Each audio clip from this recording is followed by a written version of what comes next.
Halo semuanya, selamat datang kembali di channel Baca Alur. Pada video kali ini kami mau mengulas alur cerita dari film The White Tiger. Film bergenre drama ini dirilis pada tahun 2021 dan diproduksi oleh Netflix serta disutradarai oleh Ramin Bahrani. Oke, langsung saja kami bacakan alur ceritanya.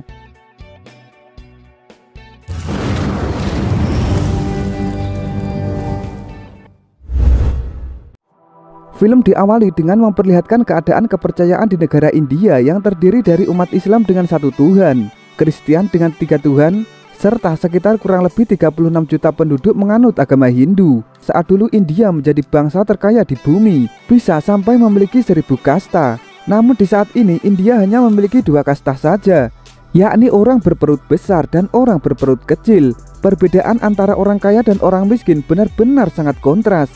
Pada tahun 2010, Wen Jiabao, Perdana Menteri Tiongkok, dikabarkan akan melakukan kunjungan ke India untuk menemui beberapa pengusaha besar guna mempelajari pertumbuhan ekonomi di sana.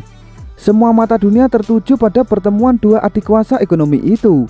Salah satu pengusaha besar itu bernama Balram Halway yang bertempat tinggal di Bangalore, Silicon Valley.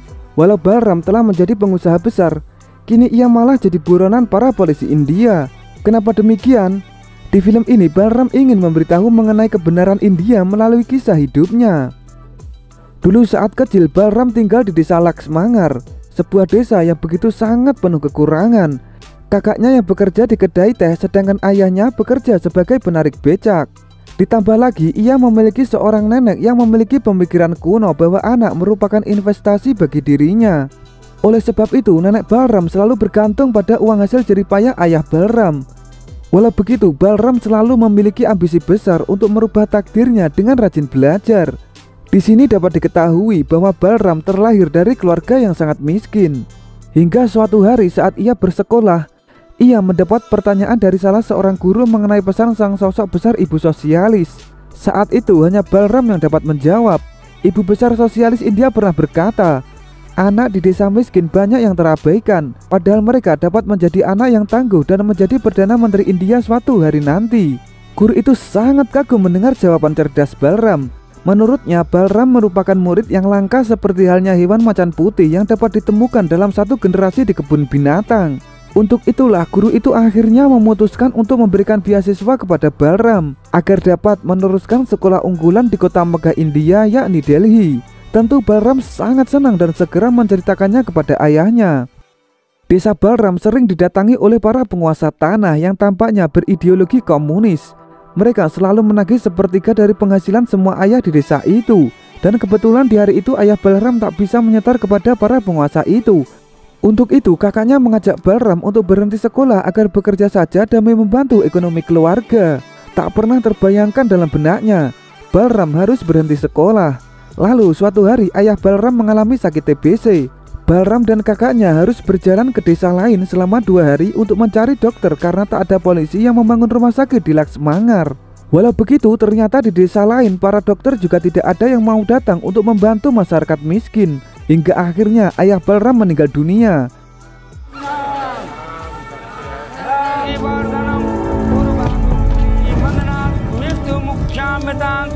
Balram sangat sedih sampai pingsan akibat menelan kenyataan pahit bahwa dirinya terlahir dari keluarga miskin di negara yang katanya menganut demokrasi bebas. Sungguh ironis sekali, emansipasi benar-benar perlu ditegakkan.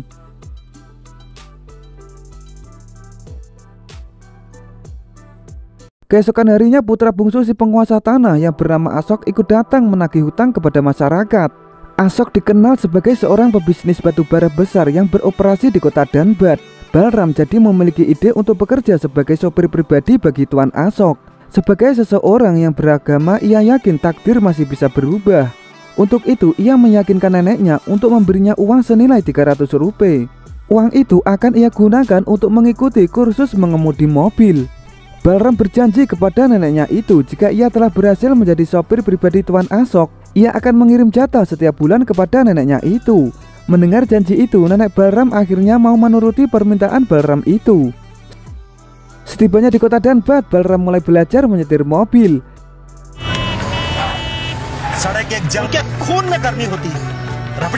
Setelah berhasil menguasai, ia segera mencari rumah Tuan Ashok. Awalnya Balram diusir oleh satpam, namun dengan kegigihannya dalam memanggil Tuan Ashok, akhirnya Balram diperbolehkan masuk ke rumah Tuan Ashok. Balram langsung menyampaikan niatnya untuk bekerja sebagai sopir pribadi Tuan Ashok. Tuan Ashok agak tertarik. Kemudian ia lekas mengetes cara Balram mengemudi mobil. Tuan Ashok puas melihat cara Balram mengemudi walau Balram berasal dari kasta halwa yang merupakan kasta bawah. Tuan Ashok akan menggajinya sebesar 1.500 sampai 2.000 rupiah. Namun sebelum itu, beberapa bodyguardnya akan menyurvei mengenai keluarga Balram terlebih dahulu. Hal itu sudah biasa dilakukan oleh warga India untuk berjaga-jaga dari pelayan yang berasal dari keluarga pencuri. Setelah hasil pemeriksaan kondisi keluarga Balram yang dinilai tidak ada kasus kriminal, akhirnya Balram diterima untuk bekerja sebagai sopir kedua Tuan Ashok. Setelah menjalaninya, Balram merasa menjadi sopir tidak begitu mengenakan. Balram merasa iri kepada sopir pertama yang tampak lebih diutamakan oleh Tuan Ashok. Lalu saat Balram sedang bersih-bersih, tiba-tiba ia dipanggil oleh Tuan Ashok bersama istrinya yang bernama Pinky. Sebagai pembantu yang baru pertama kali bekerja, Tuan Ashok ingin menanyai beberapa hal kepada Balram, karena Tuan Ashok ingin mengetahui sejauh mana pengetahuan Balram. Saat Balram ditanyai mengenai komputer dan internet, Balram menuturkan bahwa ia tak mengetahui sama sekali mengenai hal itu. Mendengar jawaban itu, Tuan Ashok menjelaskan kepada istrinya itu bahwa orang-orang kurang berwawasan seperti Balram ini merupakan target pasar yang empuk bagi pengusaha. Pinky agak marah suaminya mengatakan hal itu di depan Balram, karena sudah seperti ejekan saja. Begitu juga Balram, ia juga merasa kurang enak mendengar perkataan Tuan Ashok itu. Untuk itu ia mulai mempelajari komputer dan internet di sebuah warung internet di dekat sana. Keesokan harinya Tuan Ashok berdiskusi mengenai bisnis yang akan dioptimalisasi berikutnya. Menurut Tuan Ashok lebih baik untuk mengoptimalkan di bidang marketing melalui internet daripada penjualan batu bara secara konvensional. Melakukan diversifikasi bisnis merupakan hal yang penting, tutur Tuan Ashok. Balram ikut mencoba beropini dan setuju dengan gagasan Tuan Ashok itu. Namun salah satu asisten Tuan Ashok yang Balram sebut sebagai Silua malah membentak untuk tidak usah sok-sokan ikut campur. Setelah 1 bulan bekerja, Balram mendapat gaji pertamanya. Tak lupa ia menepati ucapannya untuk menyisihkan beberapa lembar rupiah untuk diberikan kepada neneknya. Ia menitipkan uangnya itu kepada kakaknya. Lalu kakak Balram jadi ingin melihat kamar Balram bekerja. Namun Balram menolaknya karena ia tidak ingin dimarahi oleh keluarga majikannya. Tak berselang lama, Balram mengetahui bahwa sopir pertama ternyata beragama Islam. Ternyata selama ini sopir pertama itu beribadah secara diam-diam karena ayah Tuan Ashok sepertinya kurang menyukai orang Muslim. Keesokan harinya, ibu ketua Partai Sosialis datang ke rumah keluarga Ashok.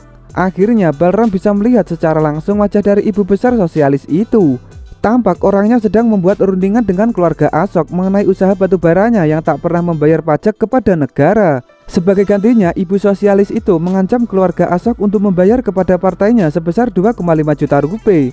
Jika keluarga Tuan Ashok tidak segera melakukannya, ibu sosialis itu akan membuat keluarga Ashok bangkrut dan kembali menjadi penghuni desa Laksmangar. Menyikapi ancaman itu, keluarga Tuan Ashok jadi dibuat pusing. Untuk itu mereka memutuskan untuk pergi ke Delhi dan menyogok partai lawan agar partai sosialis tidak menang. Kebetulan yang biasa mengantar ke Delhi adalah supir pertama. Balram iri dengan hal itu karena sopir pertama mendapat lebih banyak ceperan. Untuk itu kali ini Balram ingin menyingkirkan sopir pertama itu dengan cara nyepuin identitas asli sopir pertama itu kepada ayah Tuan Ashok, sehingga dipecatlah sopir pertama itu. Balram terpaksa melakukannya karena ia menginginkan kenaikan gaji juga. Sudah seperti hukum rimba saja. Dan tak lama kemudian Balram mengantar Tuan Ashok ke Delhi. Namun sesampainya di villa di sana, Balram ditempatkan di ruang khusus untuk supir. Setibanya di sana tampak beberapa sopir yang lain menjahili Balram. Dan keesokan harinya Balram mengantar Tuan Ashok ke berbagai lembaga pemerintah dan menyogok beberapa partai demokrasi di sana. Dan tak terasa lambat laun Tuan Ashok jadi semakin akrab dengan Balram.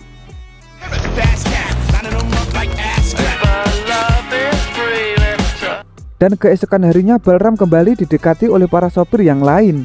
Balram diajak untuk sedikit nakal dengan menggoda beberapa wanita yang lewat dan juga mengkoleksi beberapa majalah dewasa. Balram jadi kurang betah dengan peringai teman-teman sopirnya itu. Untuk itu akhirnya ia memutuskan untuk berpindah tempat tidur yang cukup jauh dari teman-temannya itu. Keesokan harinya Tuan Ashok dan istrinya sekalian ingin berkunjung ke rumah pamannya yang ada di Delhi. Saat dalam perjalanan itu, Balram sesekali mengenalkan budaya berdoa dan menghormati beberapa patung yang ada di jalan kepada Tuan Ashok dan istrinya. Dan tak lama kemudian mereka telah sampai. Balram jadi teringat dengan keluarganya, terutama neneknya, karena ia belum mengirim uang untuk neneknya itu dalam 1 bulan terakhir. Saat pulang ke rumah, Balram disuruh neneknya itu untuk segera menikah. Namun Balram menolak hal itu karena dirinya merasa belum siap. Karena merasa muak, Balram segera lekas kembali bekerja. Tuan Ashok berniat ingin membuat bisnis baru di kota Bangalore yang jaraknya cukup jauh dari Delhi. Balram merasa tak keberatan dengan hal itu. Namun Tuan Ashok menyuruh Balram untuk beristirahat terlebih dahulu sembari dirinya memikirkan rencana bisnis barunya itu. Melihat sikap Tuan Ashok itu, Balram jadi belajar sebuah pelajaran hidup, bahwa orang kaya bisa saja membuang kesempatan, sedangkan orang miskin tak bisa melakukan hal itu. Sesampainya balik di villa, saat membuat minuman untuk menjamu tamu istri Tuan Ashok, tamu itu memprotes baju Balram yang cukup kotor dan juga mulutnya yang dinilai kurang sopan karena nyemil beberapa makanan ringan. Tampak tamu itu tampak kurang suka dengan keadaan kumuh orang dari kasta rendah. Lalu Pinky menyuruh tamunya itu untuk lebih mencoba untuk memaklumi. Setelah itu Pinky memanggil Balram. Pinky memberikan pengertian kepada Balram untuk mulai saat ini mulai memikirkan pendidikan.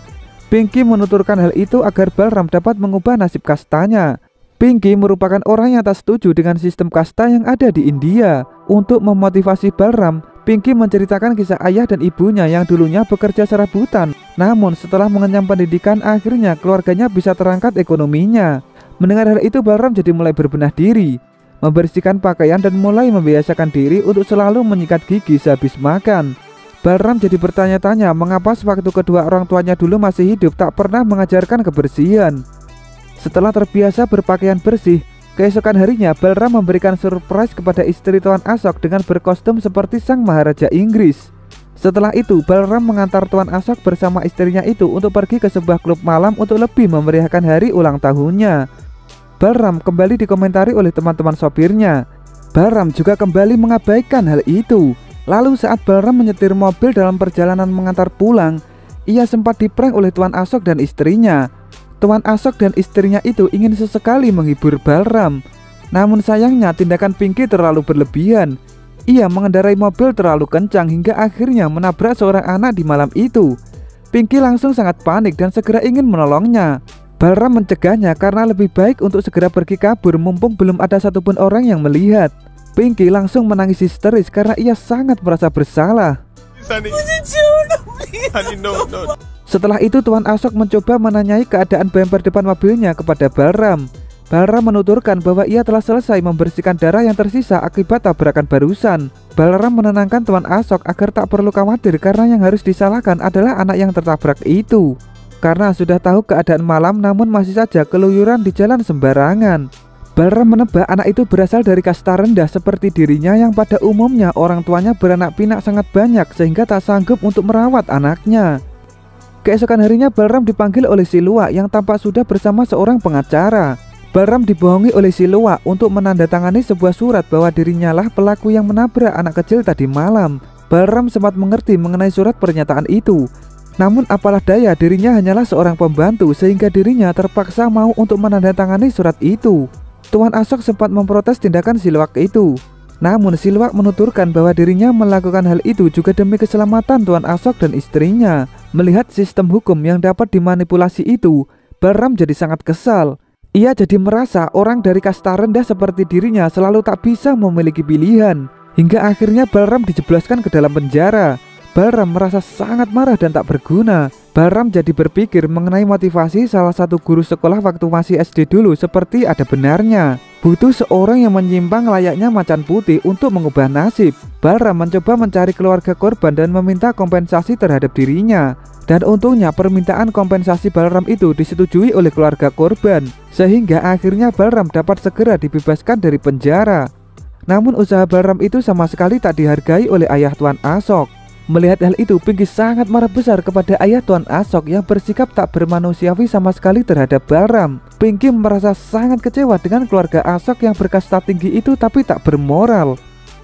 Hidup lagi capek-capeknya saat Balram menyendiri untuk menenangkan diri sehabis mendengar perseteruan Pinky dengan ayah Ashok. Tiba-tiba ada seorang nenek yang meminta-minta. Kesabaran Balram sudah habis hingga akhirnya ia membentak nenek itu bahwa uang gajinya selama 6 bulan hanya tersisa 36 rupiah. Balram segera menyuruh polisi yang lewat untuk mengamankan nenek itu. Lalu di malam harinya tiba-tiba Pinky mendatangi kamar Balram. Pinky menyuruh Balram untuk mengantarkannya ke bandara terdekat. Ternyata Pinky telah membuat keputusan bahwa ia akan kembali pulang ke rumah orang tuanya yang ada di Amerika. Ia merasa sudah tak bisa tinggal bersama keluarga Ashok yang begitu angkuh. Saat turun dari mobil, Pinky memberikan uang tip kepada Balram dengan jumlah yang cukup banyak. Keesokan harinya tentu Tuan Ashok langsung memarahi Balram karena tanpa sepengetahuannya telah mengantar Pinky kembali ke rumah orang tuanya. Balram sudah tak mau berdiam diri lagi. Ia berani melawan Tuan Ashok dengan membantingnya. Tuan Ashok jadi stres mengetahui istrinya telah meninggalkannya tanpa berpamitan dengannya. Walau begitu, Balram masih setia untuk terus menemani Tuan Ashok hingga semangat hidupnya kembali bangkit perlahan-lahan. Namun tak berselang lama, si Luwak memberikan kabar kepada Tuan Ashok bahwa ternyata Pinky telah mengajukan gugat cerai. Tuan Ashok begitu sangat syok mendengarnya. Balram mencoba untuk menenangkan Tuan Ashok dengan cara membuatkan makanan favoritnya. Balram malah dapat cacian dari Tuan Ashok dan juga si Luwak untuk tidak usah mengganggunya lagi. Balram jadi sudah muak menjadi seorang pelayan yang selalu tidak dihargai. Namun ia kembali sedikit tenang setelah membuka tip amplop dari Pinky yang ternyata jumlahnya sebesar 9.300 rupiah. Jumlah itu merupakan jumlah 3 kali gajinya. Ia mulai berpikir untuk menggunakan uang itu agar bisa menghasilkan lebih banyak keuntungan. Namun ia masih belum memiliki pengetahuan yang cukup mengenai bagaimana orang kaya menggunakan uangnya dengan optimal. Karena banyak yang belum ia ketahui mengenai memanfaatkan uang, Balram akhirnya mencoba bertanya kepada salah seorang teman supirnya. Balram menanyakan mengenai bagaimana merencanakan kehidupan di masa depan. Teman Balram itu memberitahu walau jika seseorang telah berumur 55 tahun dengan mata yang sehat, maka ia akan tetap bisa bekerja. Namun alangkah lebih baik untuk mulai menyisihkan dana pensiun jika sewaktu-waktu bosnya memecatnya. Mendengar hal itu, Balram jadi mulai mendapat sedikit pandangan. Dirinya yang memiliki gaji yang setara dengan UMK itu akhirnya memutar otak agar mendapat beberapa penghasilan yang lain. Ia mulai membohongi Tuan Ashok dengan kerusakan mobil yang sebenarnya tidak rusak sama sekali. Selain itu, Balram juga memanfaatkan mobil Tuan Ashok itu untuk menjadi agen antar jemput bagi orang lain. Dan ternyata setelah dijalani, Balram merasa sangat puas dengan hasilnya. Keesokan harinya Tuan Ashok membawa satu koper warna merah yang berisikan banyak uang. Balram mencoba menghitungnya ketika Tuan Ashok sedang ke kamar mandi. Ternyata jumlahnya setara dengan 3 tahun gajinya. Balram mulai berpikir untuk memilikinya. Ternyata beberapa lembar uang itu digunakan untuk memberikan penghargaan kepada Partai Sosialis yang ternyata telah memenangkan pemilu tahun ini. Sepertinya Tuan Ashok melakukan hal itu agar Partai Sosialis tetap tidak memusuhi usaha batubaranya yang tak pernah membayar pajak ke negara. Keesokan harinya, Balram didatangi oleh keponakannya. Keponakannya itu membawa surat yang ditujukan untuk Balram. Ternyata isi surat itu memberitahukan bahwa nenek Balram yang semakin mendesak Balram untuk segera cepat-cepat menikah. Sekali lagi Balram sudah muak dengan hal itu. Lalu saat Balram membawa keponakannya itu ke rumah, Tuan Ashok tampak tak suka. Oleh sebab itu Tuan Ashok mencari pengganti Balram sebagai sopir pertamanya. Tentu Balram jadi sakit hati karena dirinya yang telah bekerja lama diacuhkan begitu saja.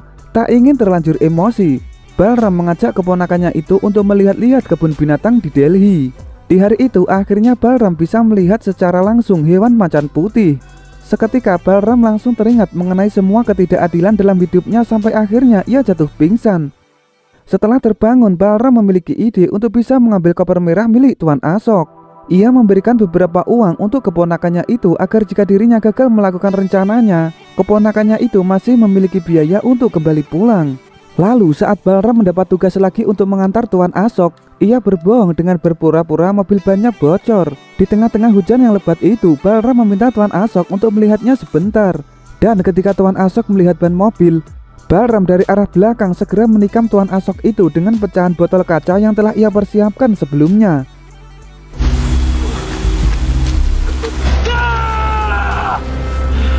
Balram merasa sangat gila. Walau begitu, Balram begitu sangat puas setelah membunuh majikannya itu. Setelah itu, Balram segera mengajak keponakannya itu untuk bersembunyi dari kota Delhi selama kurang lebih 4 minggu. Balram menggunakan uang itu untuk membangun bisnis seperti yang dilakukan oleh kasta orang kaya. Sebelum melakukannya, Balram membersihkan namanya dari daftar kriminal dengan menyogok para polisi. Balram membangun bisnis taksi yang ia beri nama White Tiger Driver. Balram tidak menganggap karyawannya adalah keluarganya. Balram ingin sedikit lebih tegas agar dirinya tidak dikhianati seperti halnya dirinya mengkhianati Tuan Ashok. Walau begitu, terkadang ia masih merindukan Tuan Ashok. Balram sangat senang akhirnya ia dapat mengubah takdir kastanya dari kasta miskin menjadi kasta orang kaya. Balram telah mendapat sebuah pelajaran hidup baru bahwa untuk mengubah seseorang dari kasta miskin ke kasta orang kaya hanya diperlukan dua hal, yakni dengan kejahatan atau dengan politik. Sampai-sampai apabila ada sopir taksinya yang mengalami kecelakaan sampai menabrak orang, Balram langsung bertindak cepat dengan menyogok korban kecelakaan dengan beberapa uang agar nama perusahaannya tidak menjadi jelek. Kembali lagi mengenai pertemuannya dengan Perdana Menteri Tiongkok yakni Wen Jiabao yang akan segera melakukan press konferensi dengan para pengusaha besar di India. Balram yang kini telah memakai nama majikannya dulu yakni Ashok menyambut hangat Perdana Menteri itu. Nah, itu tadi alur cerita dari film The White Tiger yang dirilis pada tahun 2021. Baik, sekian dari kami. Jangan lupa like, komentar, dan subscribe channel ini agar tidak ketinggalan dengan updatean video terbaru dari kami. Jika ada salah kata, kami mohon maaf dan sampai jumpa di video kami selanjutnya.